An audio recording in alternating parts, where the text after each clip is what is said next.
There's a bomb in Centennial Park. You have 30 minutes. Did he do it? Richard Jewell is an innocent man. He's a hero. There's a bomb in Centennial Park. You have 30 minutes. One more time, just a little louder. I report the facts. You've ruined this man's life. There's a bomb in Centennial Park. You have 30 minutes.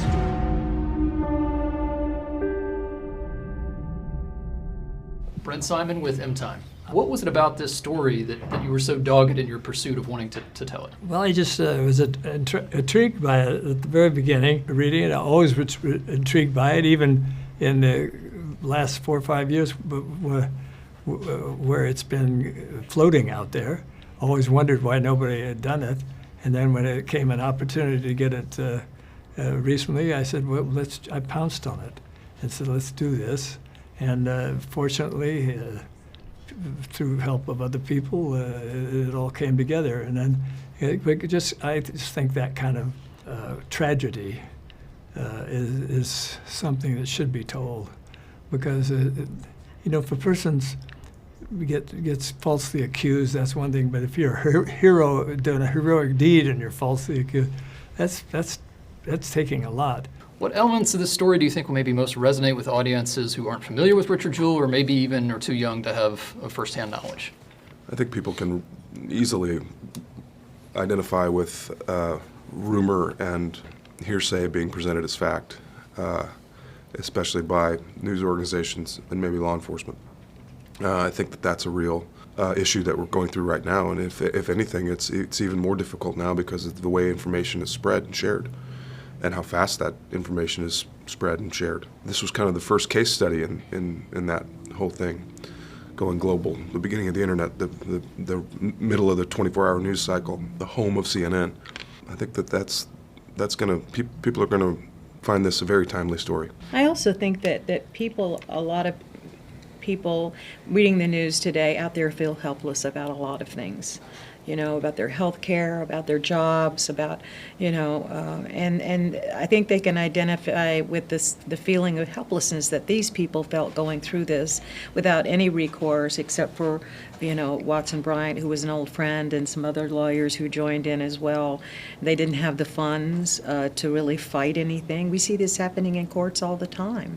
And I think people can identify with it very strongly within the realm of their own experience. The big emotional scene in the film, Richard is so clenched for like almost the entire film, until the argument he has with his lawyer where he says, "You're that guy, I'm me." What are both of your memories of shooting that sequence, which is, again, kind of like this emotional crescendo? No, it was a tough day for me. It was my hardest day on set, for sure. Because there were kind of two different versions of the scene we were playing with, two different outcomes or ways that Richard could respond. It could either be more insular or there could be sort of a burst moment.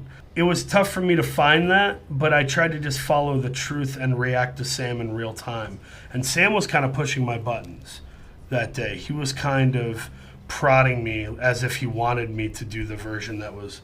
So that came out, and there were things that were scripted and there were things that were improvised. I improvised breaking the cookie jar because, that's him. He is the handle in that scene, trying to be comforted, by the cookie and then just breaking apart. Steve Campanelli, who I've worked with for many years as an operator, he in his training, he follows stuff.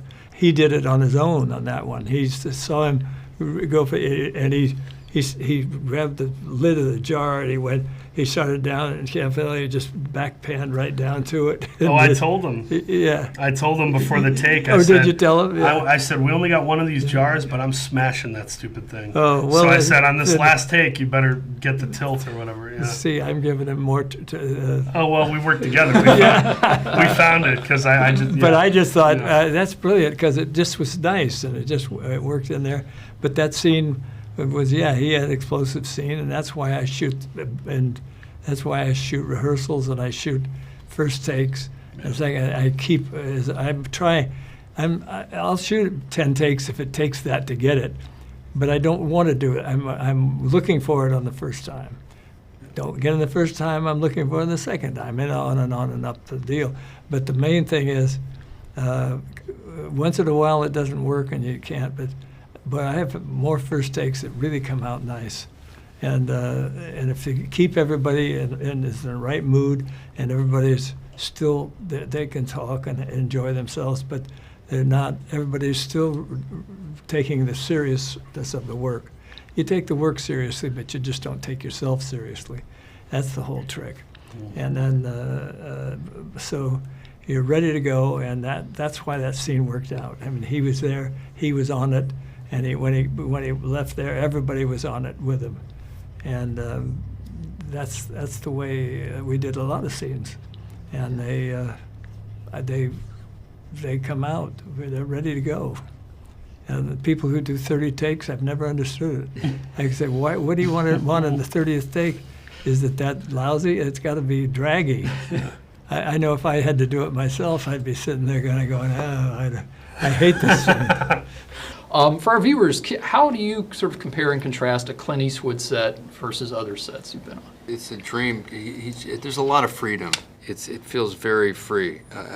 I couldn't believe how relaxed I was after the first 2 days. Like, remember the first time you flew in first class? Or the first time you rode in like a Rolls Royce or something? Yeah, when your butt hits the leather. You go, oh. This is way better. It's that. There you go. I mean, it's just that. It's like it takes 2 minutes to get used to, you know. Yeah. Oh, what was I doing? Not only his talent and his the length and breadth of his career, the quality of his work stands out and obviously speaks for itself, but he's just knows enough at this point to surround himself with people that are excellent at their jobs in every capacity. And he works with the same people. I mean, he casts great. He casts great people, clearly. But even so, it's a pleasure. It's a pleasure to go to work. There's a bomb in Centennial Park. You have 30 minutes. I don't know how to protect you. I think your client is guilty as hell. They want to fry you. You ready to start fighting back?